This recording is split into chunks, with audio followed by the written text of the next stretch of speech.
Hey, welcome to Secure Visa Podcast. I am Aina, your host, a former international student and now a permanent resident here in New Zealand. And in the show, it's all about learning from our team of experts, immigration lawyers, and successful migrants to share with you about immigration policies, their life being an international student, and how to immigrate to your ultimate destinations like Canada or New Zealand. So, maraming salamat for staying with me, and let's start learning.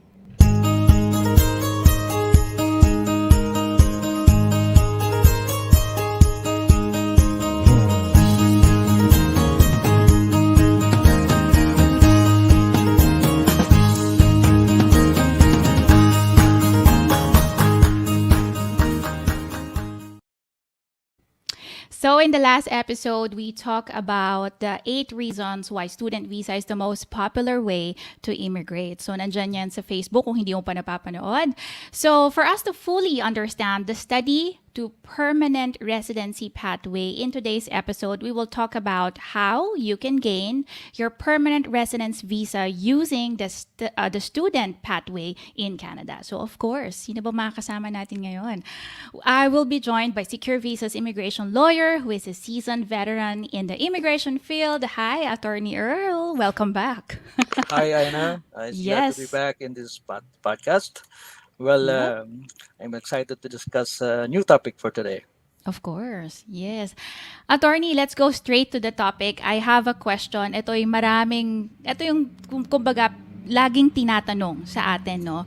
Unang tanong, or siguro, sige, let's give this a question, no? Bakit marami sa ating mga Filipinos choose to go to the study pathway? Long process ba or complicated ba makakuha ng permanent residency pag hindi nag-aral sa Canada?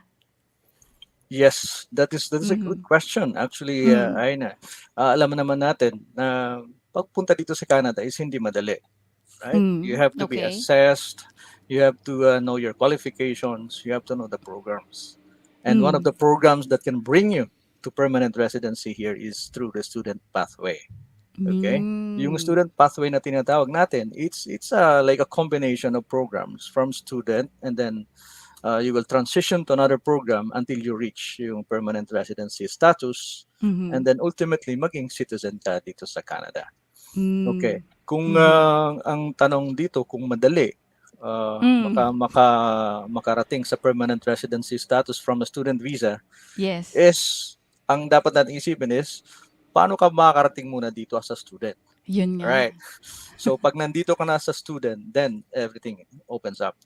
But A lot of opportunities. yes, a lot of opportunities and a lot of programs that you can avail to transition to permanent residency. However, ang proviso diyan is it's not a guarantee, right? That Of course. you can get a permanent residency through student international student Yes. permit, right? Kasi from the start you have to plan it ahead. Kumbaga, you have to develop a roadmap Yes. from the start.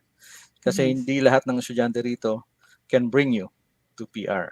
Okay? That's true. Hindi lahat. Kailangan ng determination, commitment, Correct. diba? Tsaka kailangan mo tapusin yung pag-aaral mo. Yes. Diba? And before that, Aina, yung decision making, right? Oh, yes. Yung decision making to enter into like a student, international student in Canada is really a big decision to make. Responsibility. Yeah, it's a big Yes. decision to make, and you can only do that kung meron kang correct information, and then you're confident in making that decision. So you can be only confident kung meron kang information talagang tama Ahead of time. from Secure Visa and some other experts na magbibigay Yes. sa'yo ng tamang pathway. Tama. Okay? Totoo yan. Pero attorney, ang mga iba pang mga tinatanong, no, malaking tulong ba? Kasi you're saying that, yes, may pathway, mahirap. Gaano kalaking tulong ba sa mga aspiring migrants to boost their points towards residency pag nag-aaral? Malaking tulong ang makagraduate ka dito sa Canada. Sabi ko nga, it will open up opportunities pagka Okay. graduate ka dito. Unang-una mong achievement dito yung Canadian diploma mo. Yun. Okay? So yung Canadian diploma mo will will bring you to good employers. Mm. Compare doon sa mga bagong immigrants dito. I'm not saying na yung mga permanent residents na hindi graduate, wala silang opportunity. But then, Okay. if you have a Canadian education, then employers will prefer graduates because they know that you've gone through the training, a Canadian training and Canadian education. So ibig sabihin, estudyante ka pa lang, meron ka ng opportunity na maganda talaga ang magiging trabaho mo after, because some programs they have yung tinatawag nating co-op, yung placement. So makakabuo ka na ng network mo, you will meet employers, and if Yes. you're in the top of your class, then you may be retained ng employer na yon kahit na nag-OJT ka pa lang. So ibig sabihin noon, nag-aaral ka pa lang, meron ka ng potential employer. So now, pag Yes. nag-transition ka, graduate ka, then mag-apply ka na ng postgraduate work permit. And this will be a bridge to get through the permanent residency. So Okay. malaki ang tulong ng kung graduate ka dito sa Canada. Kung magta-transition ka, gusto mo maging PR. Okay? It can give you experience, like a Right. work experience inside Canada that you can use to apply for another program. And it can give you also points if you go through a points-based system under the Express Entry program. Yan. So, yan ang mga advantages. And aside from that, sabi ko nga, mas angat ka doon sa mga bagong immigrants na walang Canadian education. Yun yung gusto kong itanong, attorney eh. Kasi they're saying na in order for you to be a permanent resident or for you to apply, for you to submit a permanent residency application sa Canada, you have to go through the express entry. Tama, attorney. Doon sa express entry, ito yung naririnig ko, no? Mas may edge yung mga nag-aral kasi mas mataas yung nakukuha nilang points because of their Canadian qualification, and at the same time, nakakuha sila ng Canadian work experience. Mas mataas yung points na versus doon sa offshore o yung mga wala pa sa Canada at nag-apply sa express entry. Tama ba? Yes. Ganun ba tama ba yung pagkakaintindi ng karamihan? Correct. Tama yan. Kasi dito sa Express Entry, this is a system that manages some programs. Okay? Tinawag yung Express Entry because pinabilis nila yung sistema. Dati, maabot ng years bago ka maging PR. Yun nga narinig ko. Pero Oo. since nag-start ang Express Entry since 2015, napabilis ang system. Ideally, pre-pandemic, ang turnaround time niyan is 6 to 8 months after submission of all the documents. Right? So dito sa Express Entry, this is a points-based system. Right. Isa sa program dito, yung tinatawag nating Federal Skilled Worker Program. Halimbawa, pag nakatapos ka dito, pag meron kang education offshore, ibig sabihin outside Canada, then you will get corresponding points. Kung bachelor's man yan, meron kang 21 points. Kung master's ka, you have 23 points. You have PhD, you have 25 points, which is the maximum points para sa minimum required points na 67 over 100. You will discuss that later on. Yes. Pero ito yung sinasabi ko, pagka meron kang education sa labas, may points ka na. Pero pagka nag-aral ka pa dito sa Canada, that will be an additional points. Education inside Canada. So mas lataas yung points mo if you go through the Express Entry Federal Skilled Worker Program. Ayun. Okay. Alright. So, attorney, ano yung common pathway? Usually, ano ba yung mga common pathway for the student? Kasi there are a lot of programs na pwede nilang applyan. At yun yung nakakatuwa dun eh. Kasi Canada offers a lot of programs for graduates, for international graduates, no, para makapag-apply sila for their permanent residency. Pero ano yung most common programs?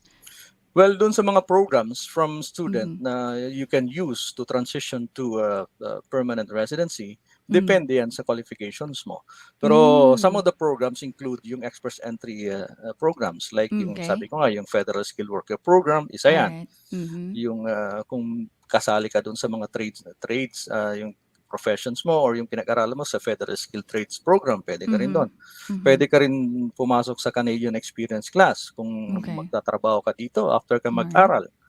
Okay, these are all programs that will bring you to permanent residency.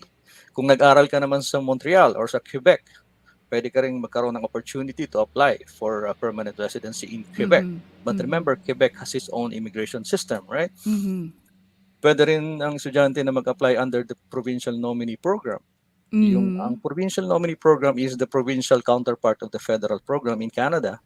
We have 10 provinces here in Canada that operates their own system of immigration provincially.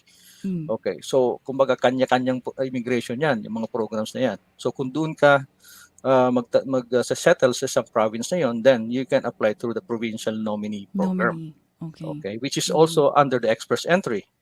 Okay, so merong isang program this year na inopen yung Canada, yung tinatawag nilang TR to PR program. Ayun nga. Yun yung nabalitaan siguro ninyo na Oo. mayroong 6 na streams na inopen up at isa dito yung sa mga estudyante. Oo. Ang binigay na slot dito is 40,000 slots para Wow. makapag-apply ng PR. Pero you know what? In 1 week time, napuno ka agad yung 40,000 na yon. Okay, so ibig sabihin, maraming estudyante rito sa Canada na hindi pa talaga nakakapag-apply ng PR since graduate sila. Kasi if you cannot utilize yung PGWP towards an experience going to PR, then mananatili ka doon sa program na regular work permit. Ibig sabihin, pag regular work permit, you are under the contract of a specific employer. Okay. Okay? Temporary. So, temporary temporary lang din yung yon. stay mo. Depende sa employer mo kung ilang taon bibigay sa yung employment contract. Ang remember, this is not an open work permit. So restricted ka doon sa employer na yon. Okay. So kung hindi ka makabuo ng 2 years doon or qualification towards PR, you will remain a temporary foreign worker. Kaya Pero this gives an impression, attorney, no, na ibig sabihin, the government is aware that there are a lot of students na hindi pa nakakatawid ng permanent residency. And kaya nila ginawa yung programa na yun is to help the students, the international students. Ganun ba? Yes. Tama ba yun? Oh, yes. So it really gives us an impression na gumagawa sila ng paraan to keep the skilled workers, no? Kasi after you graduate, you of course you have the qualification na nag-gain ka na ng Canada qualification plus naka-gain ka ng Canadian work experience. Of course yung skills mo tumaas na rin.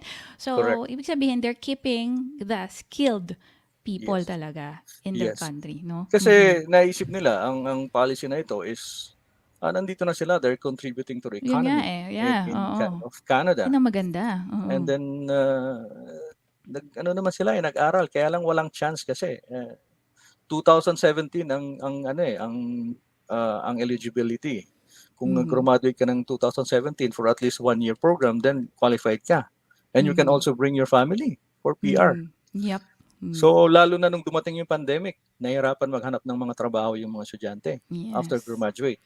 So that is the reason, one of the reasons kaya in-open up yung program na yon. But since napakarami ng mga estudyanteng nandun sa situation na yon, mabilis na puno yung 40,000. And sana, hopefully, baka buksan ulit. Hindi natin alam. Right? Yeah. It keeps on changing, no? Nag-evolve yung policy. That's why it's really good to connect, with experience and professional team, no, immigration lawyers. Kasi itong mga bagay nito mahirap, no? Mahirap kasi yung pag-iintindi mo iba din. Minsan yung perception mo and the way you understand things is different from, diba? From an immigration lawyer compared to what you really understand, no? So yun talaga, it pays off to plan well and to connect with the right people. Sige. Correct. Attorney, going back dun sa sinabi mo, one of the common program or pathway para ma-residente ang mga estudyante is through the Canadian Experience Class. No? Yes. Through Express Entry or mga tinatawag nila ng CEC. No? Can you explain about the CEC at bakit ito yung isa sa pinaka-popular na pathway for the student? Yes. Ito kasing CEC, ang main requirement dito is yung experience mo dito sa Canada. Work experience. Work experience inside Canada. Alright. It doesn't really matter kung estudyante ka. Right? Halimbawa, worker ka, pinadala ka rito through intra-corporate transfer or merong branch ang company mo dito sa Canada, pinadala ka, nakapagtrabaho ka na more than 1 year, then you are eligible for Canadian Experience Class because you have a working experience already inside Canada. Okay. Okay? Ito namang CEC, kaya to common sa mga estudyante because merong postgraduate work permit eligibility ang mga estudyante. Mm. Okay? Yung postgraduate work permit is only for students na graduate dito na gusto magtrabaho. Actually, yung expectation talaga ng estudyante is uuwi ka talaga sa home country mo. That's because student permit is a temporary permit, Temporary right? permit. So, pero kung gusto mo magtrabaho, then you can through postgraduate work permit, which is an open work permit, kahit saan ka magtrabaho, kahit sino employer. So ngayon, yung postgraduate work permit mo na yan, magdedepende kung gaano kahaba yung program mo. If you studied for 1-year program, then you can get 1-year work permit. Okay. If you studied for a 2-year program, you can get a 2-year work permit, but a maximum of 3 years.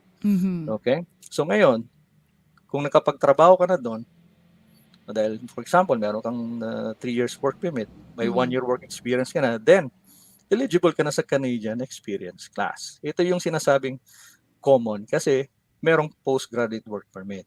Okay? Ang kailangan lang dito is 12 months work experience. 12 months work experience. Yeah, 12 months work experience. Hindi kailangan dito yung work experience outside. Sa Pilipinas. Hindi, ang consideration dito is inside Canada. Wow. Okay. At least 12 months lang.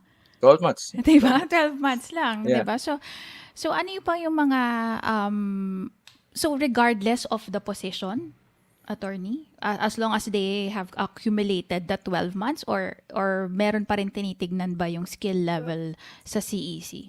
Well, sa CEC kasi merong requirements din yan. Ang sinasabing experience, hindi lahat ng estudyante na pwede makapasok diyan sa CEC. Okay, merong mga requirements diyan sa Canadian experience class. Merong language requirement. Okay. Merong education requirement diyan. And then meron ding yung skill level requirement. Okay. So, ang makakapasok dito sa CEC, yung mga nasa skill level 0, A, and B. Okay? Yung 0 is a managerial skill. Okay? Yung A naman, yung professional jobs. And technical jobs, yung B. Okay? Kung nakapagtrabaho ka dyan sa skill level 0, A, or B niyan during the postgraduate work permit, then pwede ka makapag-apply sa CEC. Okay? Sorry, attorney. Gaano kahirap? Kasi you're saying na yung sa NOC or para makapasok sa CEC, may mga conditions. And one condition is to check the skill level kung nagmamatch yung job experience nila doon sa list of NOC skill level. Yeah. So you're mentioning 0, A, and B. And 0 is isa doon is pagiging manager. Managerial positions. Managerial position. What if attorney walang managerial experience, no? Like me, I don't have any manager. Tsaka medyo mahirap din makakuha ng manager title sa ibang bansa. Especially, kunyari, kakagraduate mo lang and then nakakuha ka ng postgraduate work permit or yung pag-extend ng visa mo, no? Fresh graduate. Hindi ba parang, or meron bang way sa mga hindi manager naman ang kukunin nilang position para maka-apply sila ng residency using the CEC? Well, isipin natin, hindi lang naman isang level ang allowed diyan. Ang pinag-uusapan natin na managerial is only one of the skill levels. Meron pa tayong A saka B. Yung A, yung professional jobs na yan. Bawa kung anong profession mo, nakapagtrabaho ka as doctor, as dentist, or architect, or like engineer. So yan, skill level A yan. Pasok din yan. Okay. So kung hindi pa rin, kasi medyo challenging, depende sa qualification, masyadong mataas ang competition dito. Marami kayong graduate na same course or same program. Pwede ka dun sa B, skill level B. Mga technical jobs or skill trades. Yeah, ito naman yung mga jobs na pwede mong pasukan. Halimbawa dyan, yung plumbers, chef, electricians, supervisor, mga admin. How about yung mga office work, attorney? Yes, mga office work. HR, you mentioned HR. HR is a skill. Payroll, yung mga yan, administration, nasa IT. Accounting. Yes, as long as nasa B, skill level B yan. So at kasi, hindi yun managerial position kasi hindi. yun yung mga nasa back-end workers, right? Correct. Yung mga office workers. Mahirap talaga Mhm. ang managerial tsaka Oo, supervisory lalo pag oo. bago kang graduate unless Tama. na meron kang PhD or managerial experience Hmm. offshore, right? Mm, So mm. pero sa mga wala, then focus on skill level B. And any Hmm. job na merong skill level B or A. But preferably, ang mga hinahanap nila, syempre yung connected doon sa education mo. Kasi syempre mag-a-apply ka, graduate ka ng Canada, ito yung pinag-aralan Hmm. mo. Mm. Syempre, yun ang ano mo, i-showcase mo doon sa employer mo. Pero kung Hmm. wala talaga, you can use any job with your own experience outside Canada. Mm. As So long as it's merong tatanggap sa yung employer. r right. So it's really important na sa umpisa pa lang, day one pa lang na kung balak mo mag-aral, is you Mhm. really have to think about your program or yung course na kukunin mo kasi nakakonect pala yan. No, nakakonect yan hanggang sa pag-residente mo, no? If you're gonna take the CEC, they will still review yung ano yung kinuha mong program, no, o yung course mo sa school dito sa Yes. Canada, no? Tama ako, attorney. Yeah. So Kaya nga yeah, it's sabi really ko nga important. pag nag-aral ka dito sa Canada, syempre ay, hindi mo naman pwedeng sabihin na uuwi na ako pagka mag-aral ako. Eh meron kang opportunity magtrabaho eh. Yes, oo nga eh. So Binigyan ka na nga eh. At so hindi kailangan ng job offer. Hindi correct. required ang job offer para makapag-apply ka ng postgraduate work permit. No, Yes. Hindi mo hindi. kailangan ng specific employer na bibigyan siya ng employment contract. This Oo. is an open work permit. Mm. So, yan, i-grab mo na yung opportunity. Yes. Siyempre, Mm. kung nandiyan na yung opportunity na yan, remember, yung postgraduate work permit is only a one-time application. Pag Mm. hindi mo nagamit ng maayos yan, then sa ibang program ka na pwede mag-apply. Mm. So, kailangan nakaplano. Kaya nga ito, yung student permit is a pathway talaga yan. Kasi Yes. merong mga transition sa ibang programs. There are like 3 or 4 major programs na dadaanan ng isang estudyante bago makarating Mhm. ng PR or citizenship. Mhm.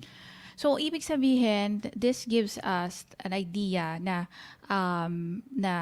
hindi mo kailangan, there are a lot of options, hindi mo kailangan din maging manager, mag-apply ng manager, Oh yeah. makakuha ng trabaho ng manager para makapasok ka dito sa CEC Mhm. pathway or program. No? There Mhm. are a lot of positions Mhm. na pwede kang maging permanent resident sa Canada. Oh, tama, Yes. attorney. Ang Yan. isang All tip right. lang diyan para makakuha ka ng trabaho is galingan mo sa program mo. Lalo na yung may Mm. mga co-op. Kasi yung mga Mhm. employers na yan, when they hire students for placement, may sweldo yan eh. Binibigyan na rin sila ng sweldo eh. Pagka magandang Paid performance kasi, mo, mm. then you can be Hmm. retained. You can be retained. So Oh, ito yung okey. mga opportunity pagka nandun ka na. Eh mga Pilipino magandang study habits eh. Kasi yung Yes. mga classmate nila dito sa Canada, multicultural din eh. Lahat mga international students yan. So Mhm. compared to other ethnicity, nakaangat ang Pilipino talaga sa Oo, mga programs. So it's a very good ayan. opportunity talaga to go through a student permit and transition to PR. Mhm. Ayan, ayan. Kaya pala talagang talagang popular ang CEC eh, 'no? Kasi kumbaga as a student, ang laki ng opportunity mo to stay in Canada, apply for PR Mhm. using the PGWP na Correct. lalo na pag nabigyan ka ng 3 years, no? Three Yes. years postgraduate work permit, use this visa or use this permit for you to gain Canadian work experience, and then from there, mag-apply ka na ng CEC. 'Di ba? Yes. At may nakausap tayong sa podcast natin dati, attorney, no, may Mhm. nakausap kami na ito yung ginamit niya, pathway, Oh CEC. yes, So, this is very popular ang program na mhm, ito. And compared to other programs under express entry, mas mhm. mababa ang requirements dito sa CAC. Sa What do you mean language, by that, sa attorney? language pa lang, hindi kailangan 7 lahat 'yan eh. Hindi mo kailangan pataasan eh. Ah, okay. Masyado eh. Because sa Uh-huh. CEC nagre-rely talaga yan sa experience. But they still need language requirement. Bawa, Mhm. for example, yung language na benchmark, yung CLB na required sa managerial is 7. Normal lang yan Mm. doon sa Federal Skilled Worker Program, right? That is Mm. the minimum. Pero sa CEC, you can go as low as CLB 5 pag ang skill level mo is B. Okay. So hindi Anong, hindi anong sabihin mo dun, ang attorneys? CLB 7 kasi ang score sa IELTS niyan is dapat 6 lahat 'yan. All 6 across all bands. all bands 6 and Okay, CLB 6 7. dapat. Okay. Pag CLB 8 7, CLB 9 CLB 7 and then 8 yung listening. Okay, pataas Mhm. ng pataas 'yan. Oo. Pagka nasa NOC skill level 0 and A ka, yan ang kailangan mo minimum CLB 7. Pero Mm. pagka sa CEC, sa skill level B, yung Okay. pinag-usapan natin kanina, hindi Oo. managerial, CLB ano ka lang, 5 yung kailangan mo. So mababa lang yan. So, ibig sabihin Uh, 5 ang score mo across all 4, bands? 4? 4.5 and 5. Oh my gosh. Mababa lang. Uh, Sorry, natatawa ako. Natutuwa ako eh. 5, Kasi dito ang 5, taas. 5, 4.5 and 5. That's CLB 5. Nice. Mm. Okay, question. Does it have to be academic or general It's IELTS? general IELTS. General IELTS pa General kasi lang. mas mahirap ang academic eh. 'Di ba? Sa ano Yes, so yes. dito you're saying sa CEC Hmm. um what if attorney kung academic ang meron sila, tatanggapin din ba nila?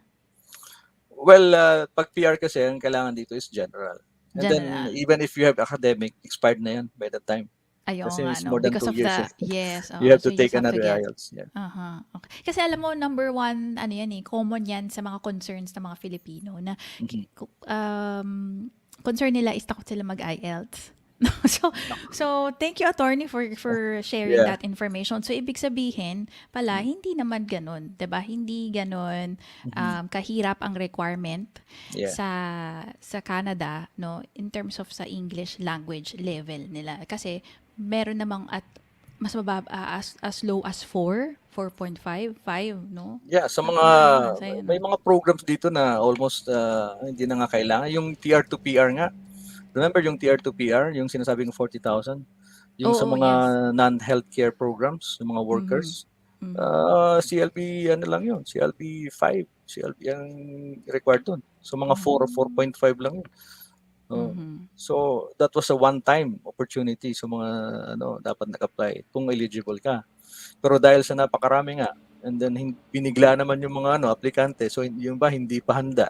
Wala pang Oo. police clearance, wala pang IELTS. So sa dami nag-apply, hindi na nakaabot yung iba. Kaya there is a clamor right now, Immigration Canada, na baka Mhm. i-extend or ulitin ulit in the future. So Ang we are galing. expecting sometime in the future baka meron ulit.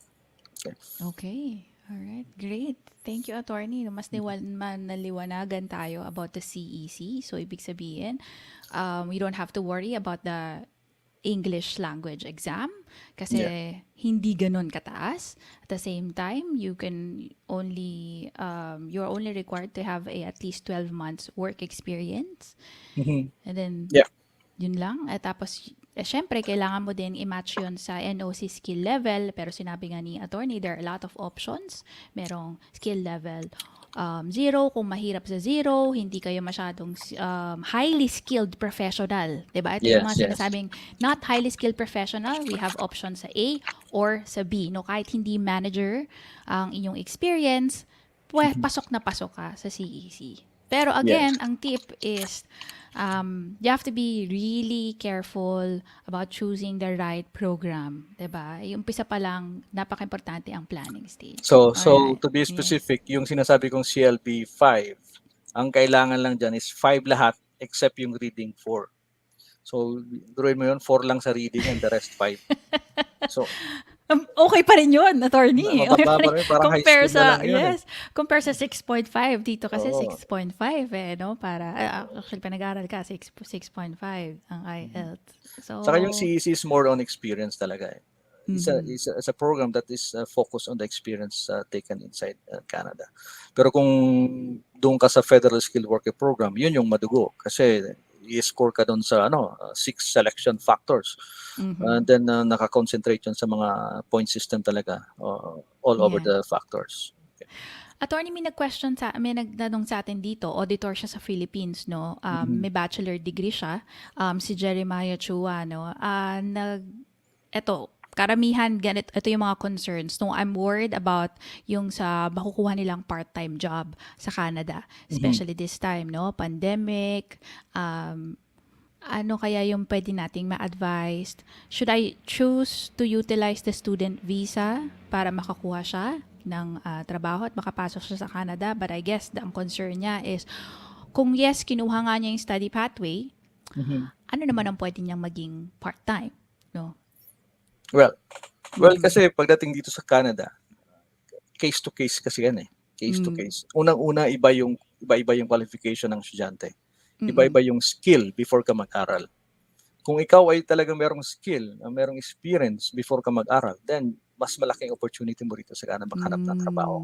Mm. Pero Mm. kung newly graduate ka, wala pang experience, and then wala pang masyadong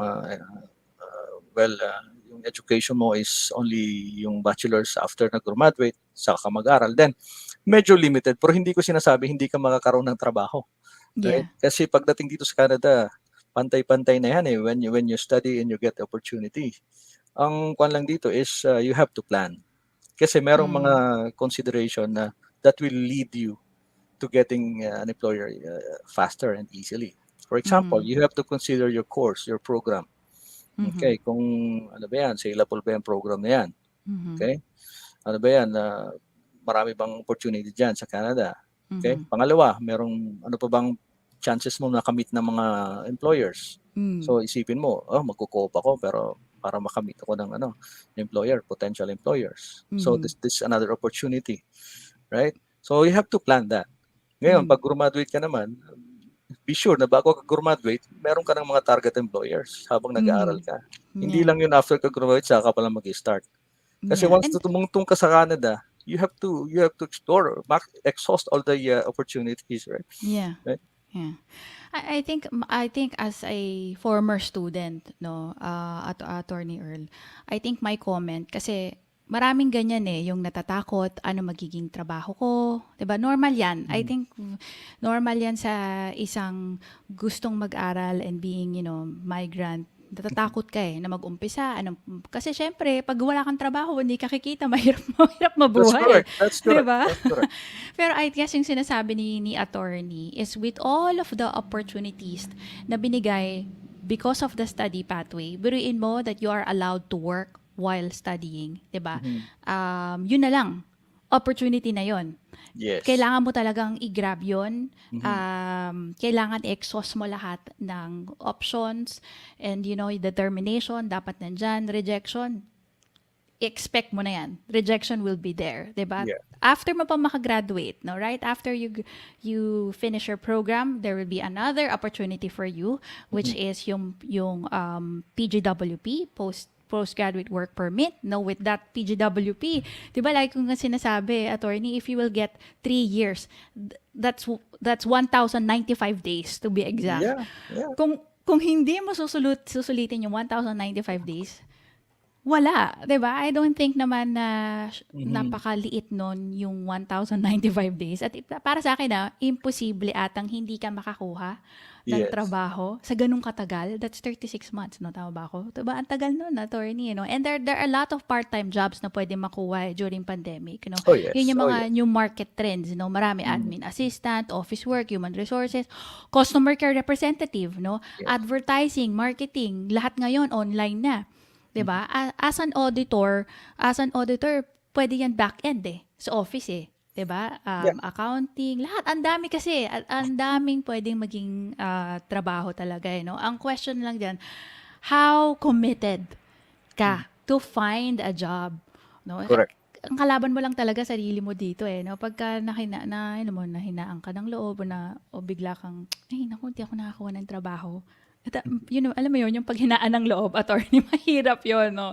So, kailangan talagang you need to fight for it. Yeah. And with all of the opportunity, ang tagal na ng visa na yun eh, no? With the PGWP, mag-aaral ka, magsistay ka, a lot of opportunities. Well, based on Yun. my experience sa mga Mhm. mga aplikante, mga estudyante, mga kliyente natin, well, talagang may competition. There is a Mm. competition in finding work. But then, Yes. depende na yan sa estudyante. Depende na yan sa Mm. estudyante. Mhm. Kasi, case to case nga, di ba? Depende sa skill mo, depende sa Yes. performance mo, depende Yes. sa, kumbaga, sa PR mo, right? You have to network. Yes, You have to networking. network sa Yes. Filipino community. Ako mismo, I can say that because I'm the president of an organization dito sa Mm. Canada. Mm-hmm. So marami tayong connections diyan na pwedeng ibigay sa mga Filipino na bagong maraming Yun. bagong salta o bagong dating. Yes. So you have Mm-hmm. to connect with those associations, organizations in Canada. Mm-hmm. And the worst comes to worst, kung talagang wala, sabi ko nga, marami pang programs na pwedeng gawin. If you cannot utilize yung PGWP, then you can utilize yung regular work permit. Okay? But Mm-hmm. then, yun nga, sinasabi ko, you still have to find an employer. Mm-hmm. Kasi yung PGWP naman is, you're eyeing for a one-year work experience. Kung hindi mo Yes. nakuha yung one-year work experience na yan, then Mm-hmm. pwede ka pa rin mag-transition sa ibang program. Mm-hmm. Okay? Ang Maraming dami eh. programs Maraming dito. paraan. Hindi pa natin Oo. na-discuss yung Oo provincial nga eh. nomination program. But this is Yes, also one opportunity, one option yeah. sa mga estudyante. Mm-hmm. Right? Yes, yun. I hope, Jeremiah, nasagot namin yung question. Mhm. Thank you for that. So, sige, speaking of federal skilled worker, no, na-discuss na natin yung CEC. That's one of the most common pathway for the students para sila yung Mhm. maging residente. And another common pathway is yung federal skilled worker. Ano naman yun, attorney? Well, yung Federal Skilled Worker Program, yung sinasabi ko nga, is still under the express entry system. Okay. Mm-hmm. Points-based din ito. Ibig sabihin, pag Mm-hmm. points-based, i-score ka nila sa mga factors. Mm-hmm. Actually, may 6 na factors yan. Kung saan ka makakuha ng points. Isa Okay. dyan yung, yung age. Okay? Yung edad. Mm-mm. Mm-mm. Okay? Yung education. Yung work experience mo. Mm-hmm. Kung meron kang job offer o may employer ka na dito sa Canada na willing Mm-mm. kumuha sa'yo, pwede ka Mm-mm. makakuha ng points doon. Mm-mm. Yung English skills mo, whether English or French, yan. Mm. And yung adaptability mo rito sa Canada. Adaptability meaning gano'ng kakabilis makapag-settle dito sa Canada through your Mm-mm. own relatives or ano bang mga factors na yan. Diyan sa 6 na yan, merong scoring yan.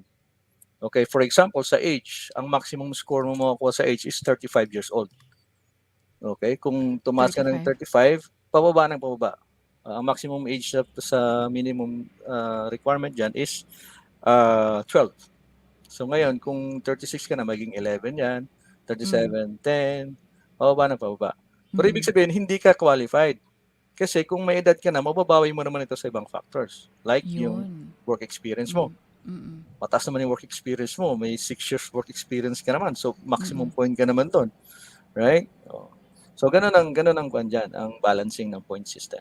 But you cannot Okay. you cannot guess your points talaga pagka ganyan lang. You have to consult someone na marunong mag-calculate nitong points na to. Or Self-assessment, maraming gumagawa niyan, nagse-self-assessment. yes, minsan nagkakamali, right? Aha. Uh-huh. Kasi may specific mga points na assigned dyan.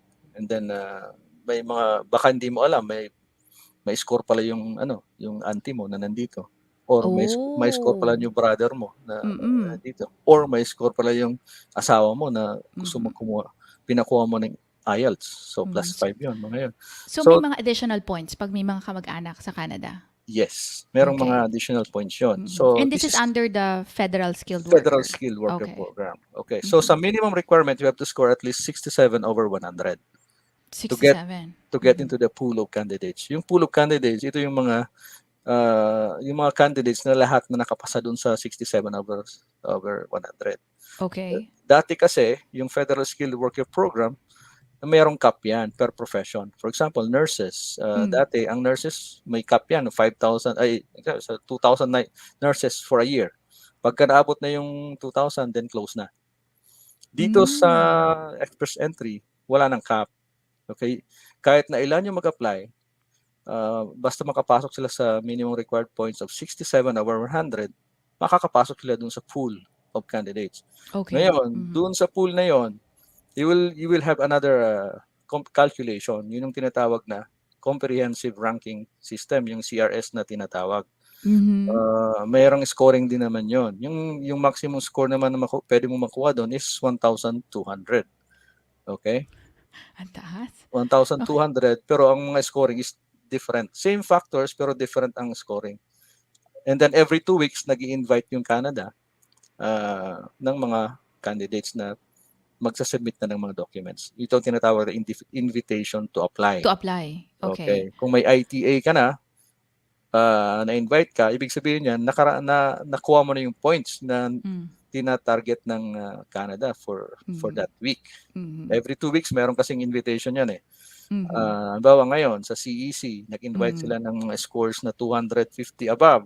Ang nakakuha sa CRS, then lahat yan may invitation. So mag-apply na sila, submit ng documents, then almost kuha na yan. Sabihin natin, diretso na yun sa PR. Basta Okay. masubmit mo yung documents. Sa You mentioned, mga, attorney, to cut you, no? You mentioned, attorney, kanina, the minimum points is 67. Yeah. And then meron kang mini-mention na kanina, sabi mo na nag-open just this week or yung recently lang nag-open na 200 points ang kukunin nila. So, ang ibig mo bang sabihin, although there's a minimum points sa 67, ibig sabihin, kahit napasok ka sa 67, hindi ka pala makakaroon ng ITA. yes, dalawang klaseng scoring ang meron ng express entry. Yung 67 over 100, yun yung minimum required points to qualify. Alright. Okay, just to qualify. Pagka hindi ka nakaabot ng 67, hindi ka makaka-proceed. Okay, stop ka na. So, hintayin mo na lang maging okay yung qualification mo or tumaas yung points mo over 67. So, apply ka na lang ulit.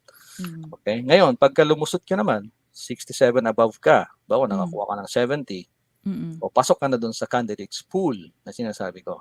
So, dun sa pool na yon, mayroong scoring na iba. Yun yung CRS, Comprehensive Ranking System, na ang scoring is iba doon sa hindi na 67. Ang Okay. dati, yung Federal Skilled Worker Program, ang score na hinihingi nila is 470 up. Okay. So yung mga nakakuha ng 470, 71, 72, yan, bibigyan lang invitation to apply. So kung nasa below 400 ka, hindi ka ma-invite. So pwede ka mag-stay sa pool ng 1 year lang. Pag hindi nag-improve yung score mo, ulit ka. So mawawala ka na dun sa pool. So reapply ka ulit. Okay? So it's very important na pagpasok mo ng pool, i-improve mo pa rin yung score mo. Okay? So one of the ways of improving your score is to apply for job sites dito sa job bank na tinatawag. Okay. So sa job bank, pwede mong i-upload dyan yung yung resume, and then you can choose kung anong province ang pinili mo na pwede kang gusto mong pumunta. Then the province has access to that, to your profile. Kasi magkakaroon ka ng express entry profile niyan. Even the employers, they have access to your profile. Pag nagustuhan ka ng employer, pwede kang bigyan ng job offer that is 200 points. Additional points. Depende sa skill level mo. And then pag nagustuhan ka ng province, pwede kang i-nominate ng province. Yun yung sinasabi kong provincial nomination program. So pagka ni-nominate ka ng isang province, for example, i-nominate ka ng Ontario o i-nominate ka ng Alberta, you can get 600 points kaagad. So it's over the required points na 400 plus sa Federal Skilled Worker Program. So it's almost, you can say, automatic PR ka na dyan kasi in-invite ka ng isang province. Okay, but then, you have to stay in that province for a while. Like 2 to 3 years. Because yan ang exchange. They will give you PR, but then you have to go through, stay to that province and settle there and contribute to the economy. So yan ang agreement ng Provincial Nomination Program. I see. Okay. I guess, ito yung realization ko, listening to you, attorney. So, with all of the required points that you've mentioning, ang nakikita ko dito, ito yung sagot. Bakit ginagawa ito ng mga karamihan nating mga kababayan na nag-aaral? Because pag nag-aral sila, ang dami nilang nakukuhang points. At mas tataas sila hindi na sila dadaan sa minimum eh. Diretso na, ang taas na ng points nila. At pag mataas na yung points nila, makakuha na sila ng ITA.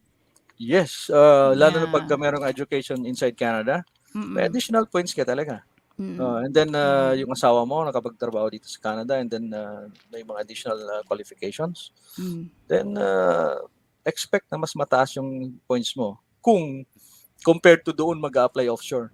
Yes, kung nasa Pilipinas ka pa lang, no? Kasi waiting game ka dun eh. No, unlike I totally understand no why Filipino are choosing this pathway kasi waiting game ka dun. while waiting, edi gumawa ka na ng paraan. So a lot of Filipinos are choosing, sige, mag-aaral na ako. Sa Canada ko nabubuuin yung points ko, yung skills ko, doon ako mag-up skills, doon ko na lahat kukunin. Yung mga work experience ko, no, para mas mapadali ako makapag-apply for Canada. No, ganun pala. You will only know kung anong program mo ang papasukan mo kung merong proper assessment doon sa qualification mo. Kasi Of course. kung ikaw ay nag-aral na meron ng magandang experience at magandang education, nag-specialize ka dito sa Canada, then uh, there's no stopping you from applying to the Federal Skilled Worker Program, Mm-mm. right? So Tama. lalo na pag nagtrabaho ka pa rito sa Canada, meron kang work experience dito sa Canada. So dalawa na option mo, you can go to the Federal Skilled Worker Program or yung CAC. Oo nga eh. Oh, Ang diba? So galing. kung saan mas madali, doon ka pupunta. Right? Yes. And that's with the help of ako, I personally believe, no, kesa pa reviewin mo yung mga complicated migration policy, it's better, to go to someone who is professional and who's well experienced, no, kesa mag-waste ka pa. Ang dami mong gagawin kasi, re-reviewin mo lahat. Kasi we're talking about a lot of pathways. So it's better to go to someone, who's really experienced at alam na itong mga policies na to. Correct. So, attorney, may question ako, going back to sa 67 minimum points, no? Yeah. Madali bang makakuha yung 67 points passing mark for FSWP? Yes. Yung question kung madali, talagang I will say hindi ganun kadali. Hindi ganun kadali kasi before mo mamalaman kung ilang score mo, kailangan mo malaman kung paano yung sistema ng scoring. Right? Kung paano halimbawa 30 years old ako. Tapos wala akong masyadong experience. So sabihin mong pasok ka pa sa age, meron ka pang maximum sa age dahil 35 na yung maximum. Pero yung experience mo is mababa naman. So hindi ka makakuha ng maximum doon. So it's like a balancing of the factors, right? Hindi Sabihin mong straightforward. Hindi siya Hindi. straightforward eh. Oo. hindi lahat ng aplikante pare-parehas ang experience. Porque Yeah. si friend mo pumasok dito, hindi automatic makakapasok ka rin eh. Yes. Kasi iba-iba ang qualifications and experience ng isang aplikante. Yan ang napaka-importante. Kaya importante wag magsumunod doon sa isang aplikante na nakarating dito using the same program and style. Kasi hindi pare-parehas talaga. Yeah. Oo. Doon Iba't iba ang usually nagkakamali. situation. Totoo yan. nagkakamali. Okay. So ang sagot doon is hindi madali. Hindi madaling kumuha ng ganon unless talagang alam mo kung paano i-score yung sarili mo doon sa factors na sinasabi Inaral. ko. Oo. No, mahirap talaga. No, mahirap. Sabi ko nga, minsan iba yung pagkakaintindi mo. Correct. Diba? Doon sa policy na yon. At share ko lang, attorney, meron tayong isang lumapit sa atin. No? Ang ginawa niya, nag-DIY siya muna. Nag-DIY muna siya. Kasi yung pinsan din daw niya ay nag-DIY. Nasa Canada naman. No? Pero tinulungan siya ng pinsan niya na nandun na sa Canada. At tinulungan siya, ito yung ginawa ko kasi ito rin yung gawin mo. So, pinattern yung application niya doon sa application niya, sa pizza niya. Which is mali. Na-deny siya. Na-deny yung kanyang application. Yeah. Kaya ngayon lumalapit siya sa atin. Which is ganun yung story. So, totoo yung talaga yung sinasabi ni attorney, guys, na hindi lahat pare-pareho. Hindi mo pwedeng i-apply yung mga ginawa ng mga kakilala mo sa'yo. No? Kasi we have a different scenario, different situation. So, totoo yun. Yeah. Totoo talaga yun. Kasi unang-una pa lang, before discussing PR, ang kailangan mo munang ipasa yung student permit. Yes. Right? So, dun pa lang sa student permit, pag-apply noon, iba-iba ang case eh. Kasi you can study here in Canada, but the question is, why? Yep. Yun ang tanong doon eh, bakit? Bakit mag-aral dito? So, yan ang kung Your masagot mo yan, intentions muna. kung masagot mo yung why na yun, then you can deserve you'll be given a study permit based on your answer. Kasi meron tayong study plan na tinatawag na submit mo. You have to tell them and persuade them na deserving ka sa study permit based on the plan that you will present to them. And then you have to remember yung study permit, hindi ito permanent program, temporary program ito. So yung pinag-uusapan nating mga transition Federal Skilled Worker Program, yung PR citizenship, lalabas lang yan pagka nandito ka na sa Canada eh. Yeah. Pero at the outset during the application, hindi yun, Hindi mo wala pwedeng yun eh. i-mention. Oo, tsaka Walang bilang. wala sa ano yun eh. Kumbaga wala sa usapan yun. Hindi yun Yes, oo kasali. nga. Hindi yun Oo. kasali. But these are privileges and Yep. these are like practices Yeah. that's being done because of experience. Yan ang ginagawa natin. Pero hindi naman ito ni-advertise talaga sa IRCC.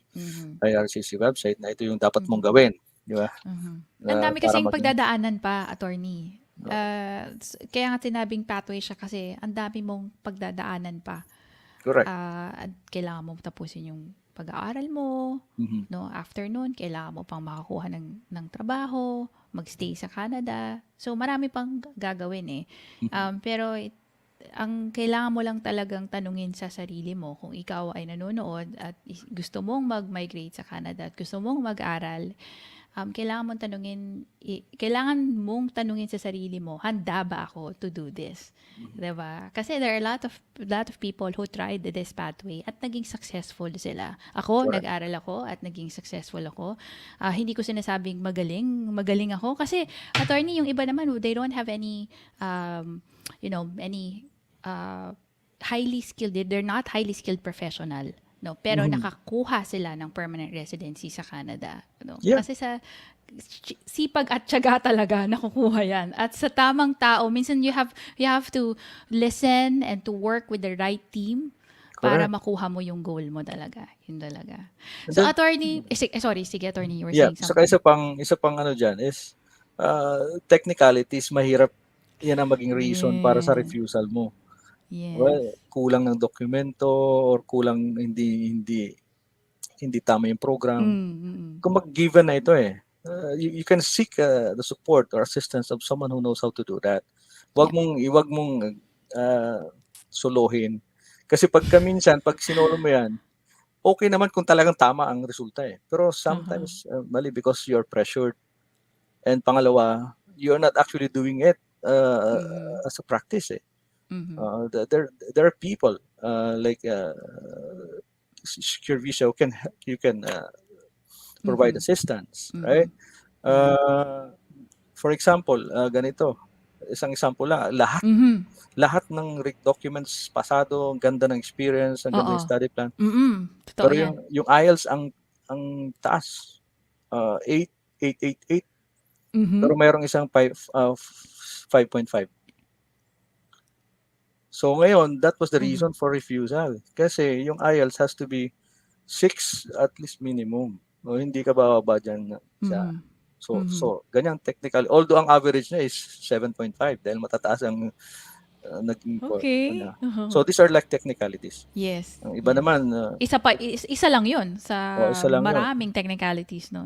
Isa pa ngayon, yung mga schools ngayon, I think that was 2 days ago, nag-release na naman ng immigration ng regulation nila na yung mga asawa ng estudyante, normally they can get an open work permit, right? Okay. Pero pag ang estudyante nag-aral sa school na hindi PGWP accredited, the spouses cannot get an open work permit. So Diba? that's a new rule ngayon. So, hindi lahat ng school at hindi lahat ng program ay merong mga tinatawag na pwede mong dalhin yung family mo, which is Correct. na-discuss natin yan sa mga previous webinars natin. Ano? So, kung akala nila na very straightforward na pag student, okay, mag-aaral lang ako, mag-e-enroll lang ako. Hindi, no? There are a lot of things that you need to review and you need to know, no, para magawa mo itong goal mo, no, to stay Yes, and that's live true. in That's true. Canada. Yeah. Yeah. Sige, attorney. Let's move naman sa, you mentioned a lot kanina about sa provincial nominee program, pero may gusto ka pa bang idagdag about this pathway? This is also one of the pathways, di ba? Yung provincial nominee program. This is one of the pathway na pwede rin gawin ng student, no? Pero may gusto ka pa bang idagdag Yeah, about this program? ang provincial nominee program kasi is one of the programs na pwedeng i-utilize ng isang estudyante na graduate dito sa Canada. Kung yung mga federal programs ay hindi sila qualified, okay? So you can go to the provincial nominee program. So ito kasing provincial nominee program is a local counterpart of the federal. So pipili ka ngayon ng probinsya kung saan ka pupunta. Mm. Okay, pero you have to have the intent and the ability to become economically established doon sa province na yun. Okay, kasi doon ka magse-settle eh. Okay? Mm. Merong mga restrictions din. Okay, for example, sa mga estudyante, may mga estudyante kasing merong mga scholarships or grants. Mhm. Okay? Pero hindi nila alam, yung grant pala na yon, merong proviso na kailangan nilang umuwi sa home country. Oh. Okay, so hindi sila pwede pumasok dito sa mga Okay. programs na to. So they cannot transition to any other program kung merong silang condition na ganun based on the scholarships or grants na kinuha nila. So they have to be careful about that also. Okay. Okay, Mhm. so yun, ang sistema dito is you can apply through the province itself, and then pagka na-nominate ka ng province, then you have to create the express entry profile. That Mm. is the federal profile, yung in-explain natin kanina. Or pasok ka muna dun sa federal express entry, gawa ka ng profile, then hintayin mong ma-nominate ka ng province. So once na-nominate ka ng province, you can get additional points of 600 na sufficient enough to To apply. get an ITA. Mhm. ITA, invitation to apply doon sa express entry. Okay? So okay naman itong provincial nomination program, but then yun nga, kung walang ibang province na mag-apply sa'yo, doon ka talaga. Eh kung na-invite ka ng province na medyo malayo, tiyaga ka muna ron, like sa New Brunswick, o kaya sa mga Atlantic provinces, doon ka muna. Pero pagka after 2 or 3 years or 4 years na naging PR ka na doon, then you can just move sa ibang provinces kung saan mo gusto. But this is still an option. Kung ako sa mga estudyante, don't take this for granted kasi kung ito na lang yung program na available, then you have to grab it. Grabe, ang dami. Ang daming pathway. Totoo, Sen. Yeah. Tsaka if there's a problem, basta merong proper assessment, Yes. pwedeng ma-salvage yan eh. Salvage, ibig sabihin, magawa ng paraan. Yeah. Pwedeng ma-direct sa ibang program. Basta maintindihan lang nung tulad ko na I can check on the experience on the what really happened, ano yung program na pwedeng gawin. So I can advise kung saang program natin pwedeng i-transition yung estudyante na yan. Kung hindi na available lahat ng mga programs. Kaya dun sa nagtanong kanina, don't worry about that. Yeah. Maraming mga programs dito sa Canada na pwedeng pasukan after graduating from an institution. Yes, and this is why we're here, Attorney. This is why we're Yes. here. We want to educate and guide every aspiring migrants or students na gustong pumunta sa Canada. Attorney Earl is based in Canada, guys. No? So we are here to support you and guide you and educate you. So Attorney, what is your last message sa mga gustong mag-migrate sa Canada? At ang mga tanong lagi is yun, katulad na nagtanong kanina si Jeremiah, na syempre natatakot, malaki ba talaga ang chance ko sa isang student to get a PR in Canada? Yan ang mga tanong. Kasi let's face it, education or studying in Canada, it's not that cheap. Kailangan mo Correct. talagang mag-invest ka talaga dyan. Pero ako naniniwala kasi ako, Attorney, with that investment, sobrang ROI ka na nun. Return of investment talaga. Oh, yeah. Saan ka ba naman nakakitang nag-aaral tapos magtatrabaho ka pa? Right? Oo nga no? At meron ka pang co-op na pwede ka pang mag-full-time. Ang dami. Alam mo, itong student pathway is really a blessing for everyone, who wants to move to Canada and who wants to upskill at madala yung buong pamilya nila. There's a lot of possibility. So what is your message being an immigration lawyer, being a resident, a PR in Canada? What is your message, Attorney, sa mga aspiring Filipinos na nanonood sa atin? Well, yung message ko is ganito. I will tell you a little story about my experience coming here in Canada kasi I came here not as a student. Okay, we came here as a permanent resident. Diretso na. Yeah. Doon tayo sa Express Entry Federal Skilled Worker Program. Kaya lang, my wife was the principal applicant. So, sabit lang ako. So, no choice ako sasama talaga ako Okay. So the thing is, when we landed, uh, we find it difficult to find jobs, right? Mm-hmm. It's because of Canadian experience. We don't have that. Canadian education, we don't have that. Mm-hmm. So, medyo tumagal eh. Tumagal pa yung kwan bago kami nakabalik sa professions. Okay? Mm-hmm. So, naiisip ko ngayon, pagka pumasok ka ng student visa, you will go right away in the institution of your own choice. Then you will graduate in 1 or 2 years. Right. Okay? So pag graduate ka in 1 or 2 years, then you have a Canadian diploma.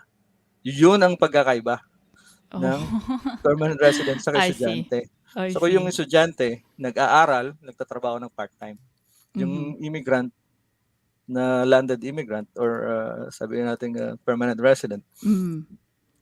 kahit anong job muna kasi wala pa namang ano eh, 'di ba? Wala pa Mm-hmm. namang Canadian education or Mm-mm. Mm-mm. experience. Mm-mm. So, 'yun. So tumagal sila doon. So by the time na nagtrabaho sila, yung mga permanent resident, tapos na graduate yung estudyante. So on the second or third year, maganda na yung mga trabaho ng estudyante. So Oo. nakabawi na sila financially sa investment Yes. nila. Mm-hmm. Okay? So yung permanent resident, after 2 or 3 years, sa kanila ma-realize, oh no, I have to